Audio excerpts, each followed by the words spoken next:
ndugamano ya kiuteti gatagatĩ ka munini wa mũtongoria wa bũrũri William Ruto na mũtongoria wa ODM Raila Odinga ĩroneka gũthiĩ na mbere gwakĩrĩria makĩria thutha wa erĩ ya gũikanĩria miario kĩng'ang'a-inĩ kũndũ gũtiganĩte gũkũ bũrũri-inĩ. Ameba kiama kia ODM kaunti-ini ya Nakuru nĩ aica ikuhĩ kũruta mũrũgamo wao ndeto-inĩ ĩno kũrĩa mokĩrĩire Ruto na njĩra nene. We are condemning the reactions of the Deputy President William Ruto.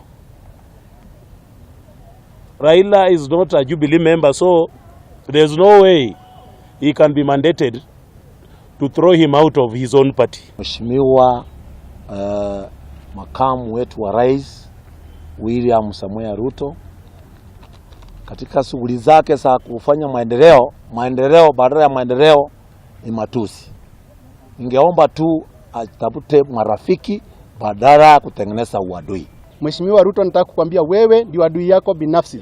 Na sasa umeanza kujimulika wewe mwenyewe. Na katika chama chako hauna nafasi, tunaomba upewe Wakenya nafasi wajichaguliwe rais watakayetaka 2022. Makiaria hĩndĩ ya gĩikaro na andĩki a mohoro ameba ya maugĩte ngirimiti ya hamwe gatagatĩ wa President Kenyatta na Raila Odinga yarongoreirio kũhorohia ndugamano cia kiuteti iria ciathiĩte na mbere gwakĩrĩria bũrũri-inĩ ĩndĩ ti ũteti wa 2022. Ngiribotera Kameme TV, Jitagwo Mwaura, Wagunya.